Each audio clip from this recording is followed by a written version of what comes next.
Hey everyone, it's Nick. Today we're gonna take a look at a very simple villager breeder that will work in your world too if you follow all the steps and guidelines I give you on the way through this tutorial. So what you can see right here is a bunch of villagers piled up in this little space right there. Then there's the baby collection zone down here, and there's another villager hidden behind the doors up here. Now all of this has a purpose, obviously, or else it wouldn't really be built, would it? But if you want to find out what that purpose is, I'm not gonna go into depth. I've already done a video on that, and you can check it out by clicking right here to get some background information. But if you don't want to get that or have already watched that video, we're gonna start by building this machine right now.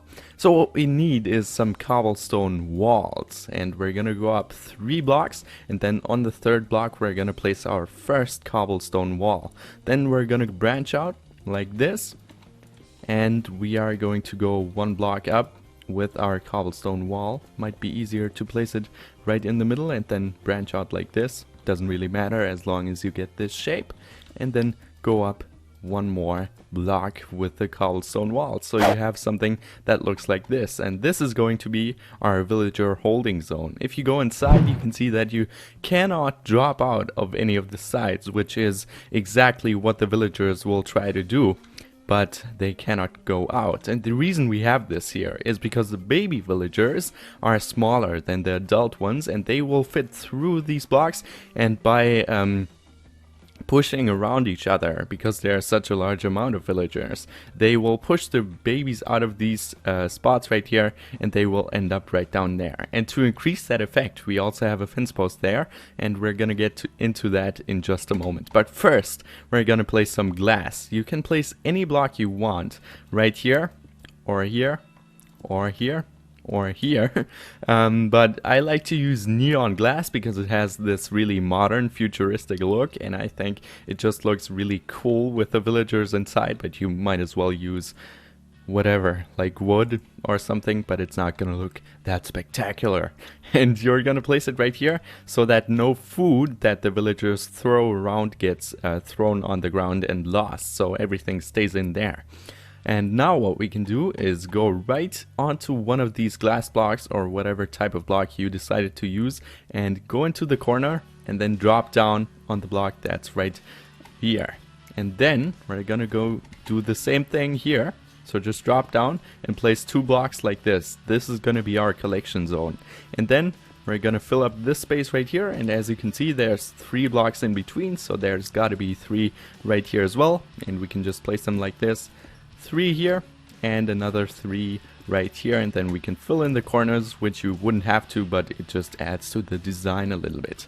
Now what we want to do is go up 1, 2, 3, 4, 5 blocks, and then on the 6th block we're gonna build a little platform for our villager that is up in the doors right there. Now it needs to be 6 doors, and all of that is explained in the tutorial that I was linking at the beginning of this video, so you should check that out if you have further questions that regard villager breeding. So let's put that away and get some oak doors.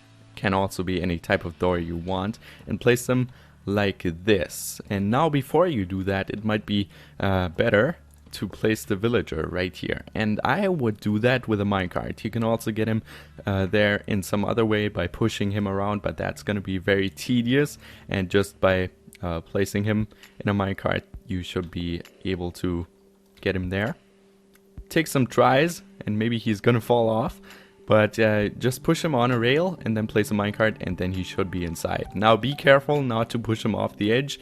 He has quite some gravity defying mechanisms, but that doesn't work endlessly, and yeah, just be careful to not have him down, or you'll need to place some more tracks down. And then push him somewhere in the middle. That's also just for aesthetics, but he needs to be very close to the doors so he can activate them. Okay, then we're gonna place our door right here, or here, or here, and here. We just need to have 6 doors in total, and you can place them however you want on these blocks, and then make them have a roof that is also consisting of 6 blocks, and that is done. Now if you want to be super safe and don't want to have any mob spawns up there, which would be terrible to have, obviously, because you don't want zombies turning your villagers into villager zombies, I would advise you to place down some torches for lighting, but you could also use some glowstone. Just don't use the glowstone for blocks up here because it's transparent and there need to be real solid blocks up there. So no glass, but solid blocks. Okay? Cool. So now last step is to place in our villagers right there, and I would do that with minecarts too, but to make this tutorial go a little faster, I'm gonna place down 2. That's the least amount you can place in there.